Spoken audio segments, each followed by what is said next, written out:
السلام علیکم ورحمۃ اللہ وبرکاتہ۔ ناظرین کرام، آج کی اس مجلس میں ہم آپ کے سامنے اسلامی زندگی میں توکل علی اللہ کی ضرورت پر قرآن و سنت کی روشنی میں کچھ عرض کرنے کی جرات کر رہے ہیں۔ اس دنیا میں انسان رہتے ہوئے لازم ہے کہ بھروسہ کرے، بغیر بھروسے کے اس کا کام نہیں چلتا۔ لیکن کس پر کرے؟ قرآن کیا کہہ رہا ہے؟ کس پر بھروسہ کریں؟ کس کو اپنا مانیں؟ کس سے لو لگائیں؟ کس کے بل پر زندہ رہیں؟ اگر قرآن سے ہم پوچھیں تو قرآن کہتا ہے وَعَلَى اللَّهِ فَلْيَتَوَكَّلِ الْمُؤْمِنُونَ۔ اگر مومن پوچھتے ہیں اور ان کو بھروسہ کرنا ہے تو نہ اپنے مال پر، نہ اپنی زندگی پر، نہ اپنے دست و بازو پر، نہ اپنے ہتھیار پر، نہ اپنے رشتہ دار پر، کسی پر نہیں۔ اگر بھروسہ کرنا ہے تو صرف اللہ پر بھروسہ کریں۔ لیکن جو لوگ اللہ پر بھروسہ کرتے ہیں وہ کبھی ناکامی سے دوچار نہیں ہوتے۔ کیوں؟ اس لیے کہ حقیقت میں بھروسہ کرنے کے لائق وہی ذات ہے۔ لیکن توکل، بھروسہ کہتے کس کو ہے؟ بعض بھائیوں نے تواکل کا نام توکل رکھا ہوا ہے۔ تواکل الگ ہے اور توکل الگ ہے۔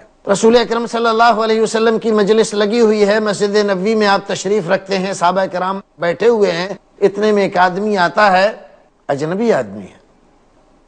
آپ دیکھ کر اس کو پوچھتے ہیں کون ہو، کہاں سے آئے ہو؟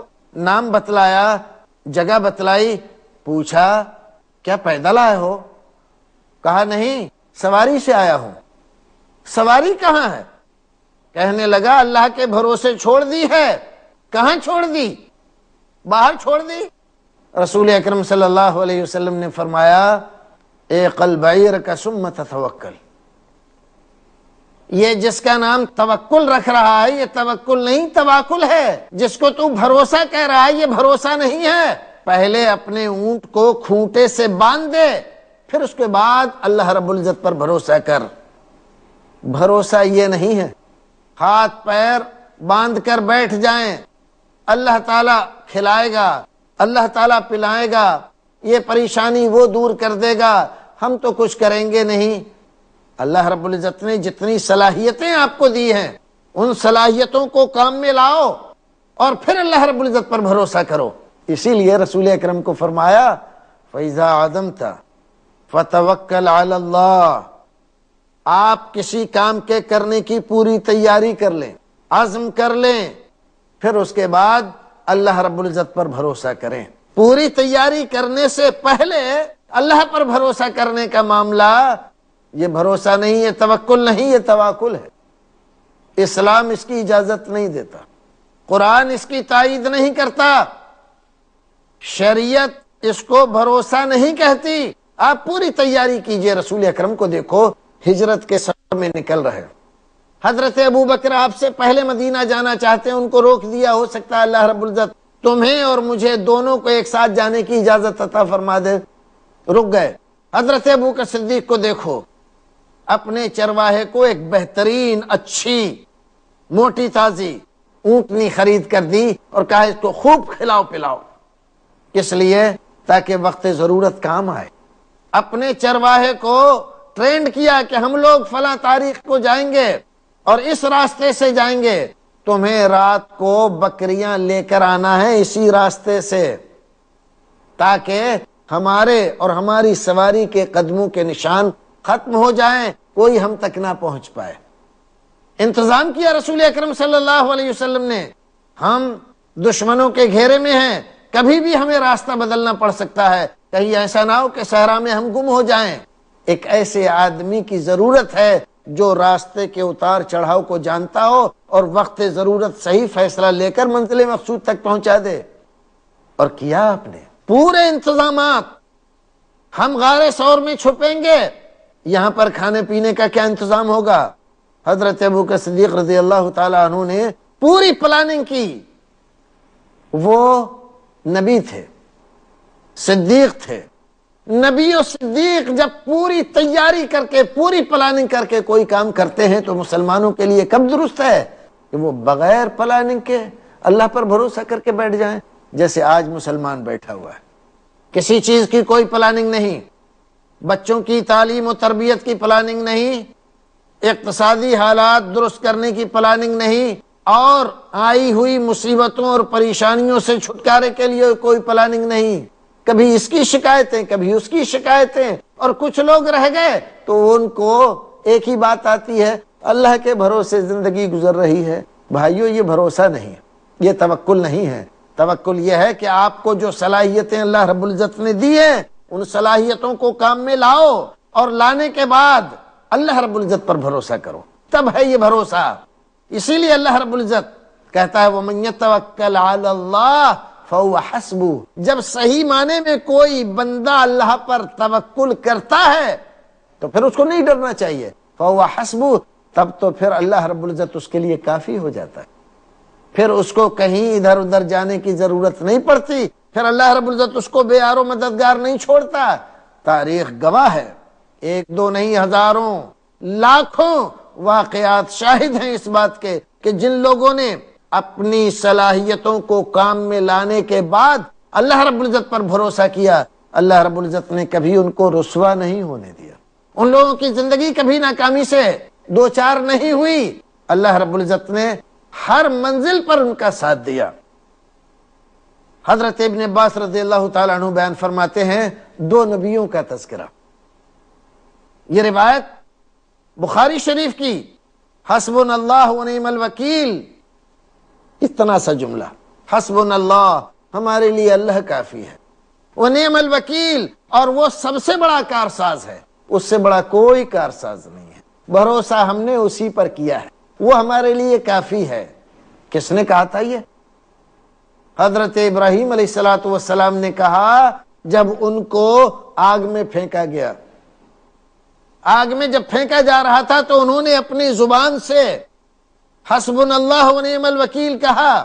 دیکھیے، خاندان موجود تھا، ان کی اپنی بھی بہت ساری صلاحیتیں تھیں، مفسرین نے تو یہاں تک لکھا ہے کہ ایسے موقع پر حضرت جبریل آئے تھے اور یہ کہا کہ اگر میری ضرورت آپ کو ہے میری مدد کی تو آپ حکم دیجئے، ابھی اس آگ کو میں ادھر ادھر کر دیتا ہوں، لیکن انہوں نے منع کر دیا، نہیں، میرا بھروسہ اللہ پر ہے، حسبنا اللہ ونعم الوکیل۔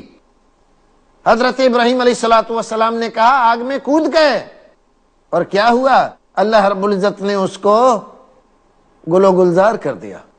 اور یہی جملہ تھا جو رسول اکرم صلی اللہ علیہ وسلم نے کہا، کب؟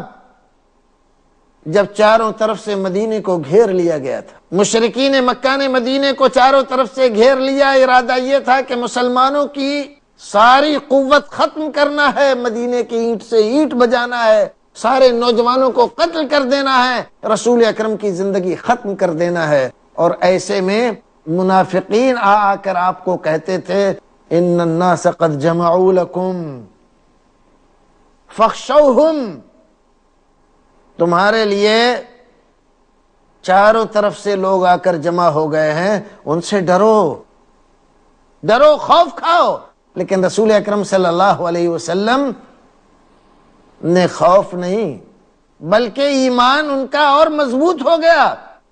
وقالوا حسبنا اللہ ونعم الوکیل، یہ جملہ آپ نے بھی فرمایا کہ اللہ ہمارے لیے کافی ہے اور بہتر کارساز ہے، ان کے ایمان میں زیادتی ہوئی۔ توکل ایمان میں زیادتی بھی کرتا ہے اور اللہ رب العزت کی مدد بھی لاتا ہے۔ حضرت ابن عباس رضی اللہ تعالیٰ عنہ کی ایک حدیث کو، حضرت ابن عباس رضی اللہ تعالیٰ عنہ کی یہ حدیث بتلاتی ہے دو نبیوں کا اسوہ، حضرت ابراہیم خلیل اللہ اور محمد رسول اللہ صلی اللہ علیہ وسلم، زندگی کے انتہائی مشکل دور میں دنیا والوں کی نظر میں بچنے کا کوئی راستہ نہیں تھا، سارے راستے تقریباً بند ہو چکے تھے، دنیا والوں کی نظر میں سوائے تباہی کے کوئی دوسری چیز نظر نہیں آ رہی تھی، لیکن ان دونوں نبیوں کا کردار ہمیں یہ بتلاتا ہے جب سارے راستے بند ہو جاتے ہیں، سارے دروازے بند ہو جاتے ہیں، ساری طاقتیں جواب دے جاتی ہیں، تاب اللہ رب العزت کی طاقت ظہور پذیر ہوتی ہے۔ جب سارے راستے بند ہو جاتے ہیں، اللہ رب العزت کا راستہ کھلا رہتا۔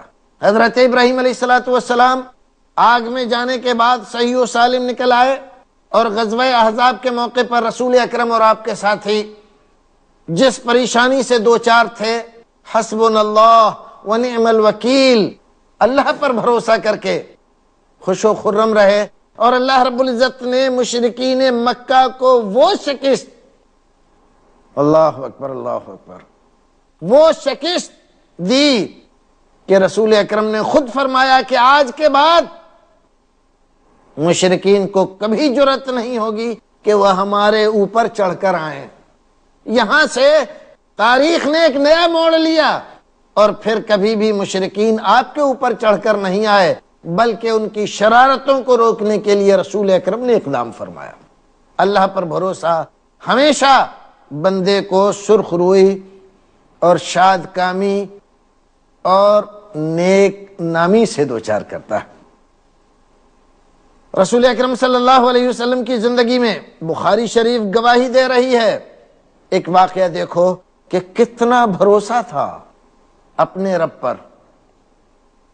بیان فرماتے ہیں نبی اکرم صلی اللہ علیہ وسلم کے ایک صحابی حضرت جابر، نجد کے علاقے سے ایک غزوے سے واپس آ رہے ہیں صحابہ کرام رسول اکرم کے ساتھ۔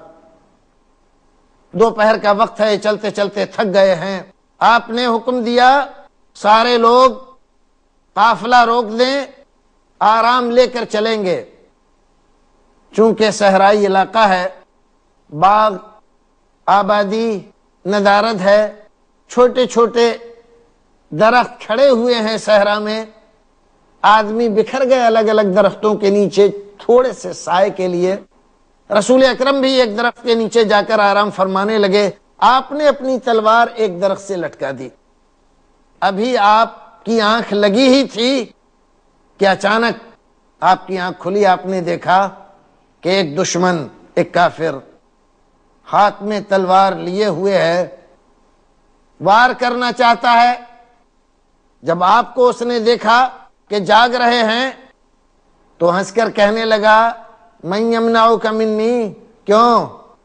اب بتاؤ کون بچائے گا، کون بچائے گا مجھ سے؟ رسول اکرم صلی اللہ علیہ وسلم سے وہ پوچھ رہا ہے، بہت تم توحید کی باتیں کرتے ہو، ہمارے معبودوں کو مانتے نہیں، ہم تو یہ عقیدہ رکھتے ہیں کہ وہ بچا لیتا ہے، وہ بچا لیتا ہے، وہ مشکل کشا ہے، یہ مشکل کشا ہے، تم کہتے ہو مشکل کشا ایک ہے، اب کون بچائے گا؟ رسول اکرم صلی اللہ علیہ وسلم نے زبان رسالت سے جو کچھ بیان فرمایا کیا تھا؟ صرف ایک لفظ۔ اس کا سوال تھا من یمنعک منی، آپ کا جواب تھا اللہ۔ اس لفظ اللہ میں کتنی طاقت اور قوت تھی کہ اس کے اوپر لرزہ طاری ہو گیا، ہاتھ کانپنے لگے، تلوار نیچے گر گئی۔ آپ نے تلوار اپنے ہاتھ میں اٹھائی اور پھر پوچھا کیوں، اب تمہیں کون بچائے گا؟ رسول اکرم صلی اللہ علیہ وسلم نے صحابہ کرام کو آواز دی، سارے جمع ہو گئے، دیکھا آپ کے ہاتھ میں تلوار ہے، اور ایک نووارد آدمی جس کو کوئی نہیں جانتا کھڑا ہوا ہے، تھر تھر کانپ رہا ہے۔ صحابہ کرام نے پوچھا اللہ کے رسول کیا ماجرا ہے؟ آپ نے بتلایا میں سو رہا تھا، یہ آدمی آیا، اس نے میری تلوار اتاری درخت سے اور لے کر سونت کر مجھے پوچھنے لگا مجھے کون بچائے گا مجھ سے تم کو؟ اب یہ تلوار میرے پاس ہے، میں اس سے پوچھتا ہوں تجھے کون بچائے گا؟ کہنے لگا دیکھیے اگر آپ مجھے چھوڑ دیتے ہیں تو میں وعدہ کرتا ہوں کبھی آپ کے خلاف تلوار استعمال نہیں کروں گا، اور جو لوگ آپ کے خلاف فوج کشی کرتے ہیں، لڑتے ہیں، کبھی ان کا ساتھ نہیں دوں گا۔ رسول اکرم صلی اللہ علیہ وسلم کی شجاعت و بہادری، اخلاق، کردار، اللہ پر بھروسہ ملاحظہ کرو۔ آپ نے معاف کر دیا کہ جاؤ جاؤ، معاف کر دیا۔ اس کی اس گستاخی کا کوئی ایکشن نہیں لیا، آپ نے سزا نہیں دی، برا بھلا نہیں کہا، چھوڑ دیا جاؤ۔ اللہ پر بھروسہ کتنا عظیم تھا کہ دیکھ رہے ہیں دشمن سامنے کھڑا ہے، نیت خراب ہے، ہاتھ میں تلوار ہے اور پوچھ رہا ہے کہ اب کون بچائے گا، اس کا ارادہ پکا ہے، لیکن اللہ پر بھروسہ ہے تو زبان سے نکلا اللہ۔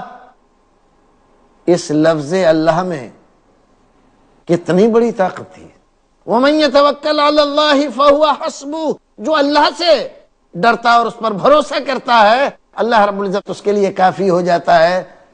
کیا روب و جلال طاری ہوا اس کے اوپر کہ وہ وہاں کھڑا نہیں رہ سکا، ہاتھ پیر کانپنے لگے، تلوار گر گئی۔ رسول اکرم صلی اللہ علیہ وسلم کی زندگی میں ایسے بہت سارے واقعات ہیں۔ ترمذی شریف میں ایک روایت ابن عمر کی، حسن درجے کی، رسول اکرم صلی اللہ علیہ وسلم بیان فرماتے ہیں، لو انکم تتوکلون، اگر تم لوگ صحیح معنی میں اللہ پر بھروسہ کرنے لگ جاؤ جیسے بھروسہ کرنے کا حق ہے، تو جانتے ہو کیا ہوگا؟ کیا ہوگا؟ یہ ہوگا کہ اللہ رب العزت ویسے ہی تمہیں رزق فراہم کرے گا جیسے چڑیوں کو کرتا ہے۔ صبح کو اپنے گھونسلوں سے وہ بھوکے پیٹ نکلتی ہیں، لیکن جب شام ہوتی ہے گھونسلے کو واپس آتی ہیں تو بھر پیٹ ہوتی ہے، ان کا پیٹ بھرا ہوا ہوتا ہے۔ اللہ رب العزت کسی چڑیا کو اس کے گھونسلے میں واپس بھوکا نہیں لوٹاتا۔ تغدو خماسا وتروح بتانا، اس میں ایک لطیف اشارہ اس بات کی طرف بھی ہے کہ توکل اس کا معنی نہیں ہے کہ ہاتھ پیر مار کر بیٹھ جائیں کہ اللہ رب العزت پر بھروسہ کر رکھا ہے وہ کھلائے گا۔ کیوں؟ اس لیے کہ چڑیاں اپنے گھونسلے سے نکلتی تو بھوکی ہے، لیکن بھوکی نکلنے کے بعد جا کر کسی ڈالی پر بیٹھ کے چوں چوں نہیں کرتی رہتی، دانا چگتی ہیں۔ دانا فراہم کرنا اللہ رب العزت کا کام ہے، کوشش اور محنت کرتی ہیں اور پھر اللہ رب العزت ان کو رزق فراہم کرتا ہے۔ کھیتی نہیں کرتی، کہیں پر غلہ جمع نہیں کرتی، اور پھر بھی اللہ رب العزت ان کو بھوکا نہیں مارتا۔ تو اللہ رب العزت کہہ رہا ہے، رسول اکرم صلی اللہ علیہ وسلم بیان فرما رہے کہ اللہ رب العزت ایسے ہی رزق فراہم کرے گا جیسے چڑیوں کو فراہم کرتا ہے۔ نبی اکرم صلی اللہ علیہ وسلم کی زندگی میں اللہ پر بھروسے کے بہت سے واقعات، صحابہ کرام کی زندگی میں اللہ پر بھروسے کے بہت سارے واقعات، ان واقعات کو اگر ذکر کیا جائے تو بات لمبی ہو جاتی ہے اور ہمارے پاس وقت لمبا نہیں، مختصر ہے۔ یہ جو کچھ بھی ہم نے اب تک سنا اس کا خلاصہ کیا ہے؟ مسلمان کو اگر وہ مسلمان ہے، صاحب ایمان ہے، تو بھروسہ صرف اللہ پر کرنا چاہیے۔ مسلمان کا بھروسہ کسی دوسرے پر نہیں ہوگا، اللہ کے علاوہ کسی پر بھروسہ نہیں، یہاں تک کہ اپنی ذات پر بھی نہیں۔ محنت اور کوشش اپنی ذات سے بھی کرے گا اور جو کچھ بھی صلاحیتیں اللہ نے دی ہیں ان کو کام میں لائے گا، لیکن بھروسہ تمام تر اللہ پر ہے۔ لیکن اگر آپ دیکھیں آج ہمارے زمانے میں کیا ہو رہا ہے، ہمارے بعض بھائی جو تجارت کرتے ہیں، خرید و فروخت کرتے ہیں، وہ لوگ اس طرح کا عقیدہ رکھتے ہیں کہ اگر کم نہیں تولیں گے تو فائدہ نہیں ہوگا۔ یہ بدعقیدگی ہے۔ اللہ پر اگر ایمان سچا ہوتا، اس پر بھروسہ صحیح ہوتا اور ان کا ایمان پورا ہوتا تو توکل بھی اللہ پر ہوتا۔ اللہ رب العزت نے وعدہ کیا ہے کھلانے کا، پیٹ بھرنے کا۔ بندہ اگر حلال ذریعے سے چاہتا ہے تو اللہ رب العزت اس کو حلال ذریعے سے دیتا ہے، اور اگر حرام ذریعے سے وہ کھانا چاہتا ہے تو حرام ذریعے سے بھی دے دیتا ہے۔ اس نے دینے کا وعدہ کیا ہے۔ ایمان اگر ہمارا پکا ہے، رسول اکرم کو اگر ہم مانتے ہیں، اسلام کے پیروکار ہیں، تو ہمیشہ حرام سے بچتے ہوئے حلال ذریعے سے اللہ رب العزت سے مانگے۔ پروردگار ہمیں حلال ذریعے سے دے گا اور حلال ذریعے سے ہماری ضرورتیں پوری کرے گا۔ نبی اکرم صلی اللہ علیہ وسلم کی ایک حدیث جو ہماری زندگی کے لیے آئیڈیل ہو سکتی ہے، ذکر کر کے اس مجلس کو ہم اختتام پر پہنچائیں گے۔ رسول اکرم صلی اللہ علیہ وسلم فرماتے ہیں من قال اذا خرج من بیتہ، جب آدمی گھر سے نکلے، گھر سے نکلتے ہوئے اگر وہ یہ کہہ لے، یہ دعا پڑھ لے، بسم اللہ توکلت علی اللہ ولا حول ولا قوت الا باللہ۔ کتنی بڑی بات ہے؟ بہت آسان بات، چھوٹی سی بات۔ بسم اللہ توکلت علی اللہ ولا حول ولا قوت الا باللہ، اللہ کا نام لے کر گھر سے نکل رہا ہوں، اللہ پر بھروسہ کر کے نکل رہا ہوں، عقیدہ میرا یہ ہے، ایمان میرا یہ ہے کہ طاقت اور قوت اللہ رب العزت کے علاوہ کسی میں نہیں ہے، کوئی کچھ نہیں کر سکتا، اللہ رب العزت کے چاہے بغیر کچھ نہیں ہوتا۔ تو جانتے ہو کیا ہوتا ہے؟ اللہ رب العزت کی طرف سے اس کو کہا جاتا ہے ہدیتا کفیتا ووقیتا، اللہ رب العزت نے تیری رہنمائی کا ذمہ لے لیا، تیرے لیے کافی ہو گیا، اور تمام شر و فساد سے پروردگار نے تجھے بچانے کا انتظام فرما دیا۔ اور وَتَنَهَّ عَنْهُ الشَّيْطَانُ، یہ دعا پڑھ کر اگر بندہ نکلتا ہے گھر سے تو شیطان اس کے راستے سے دور ہو جاتا ہے، شیطان بھی اس کو نقصان نہیں پہنچاتا۔ تو میرے بھائیو، رسول اکرم صلی اللہ علیہ وسلم کی اس دعا کو یاد رکھو، بھروسہ ہمیشہ اللہ پر کرو، اسی میں کامیابی ہے، یہی ایمان ہمارا ہونا چاہیے، اس کے چاہے بغیر کچھ نہیں ہوتا۔ بھروسے کے لائق صرف وہی ذات ہے، وہی مشکل کشا اور وہی حاجت روا ہے۔ اور یہ دعا پڑھو، بسم اللہ توکلت علی اللہ ولا حول ولا قوت الا باللہ۔ اور ناظرین، اس طرح ہم اس ایپیسوڈ کے انتہا کو پہنچتے ہیں۔ السلام علیکم ورحمۃ اللہ وبرکاتہ۔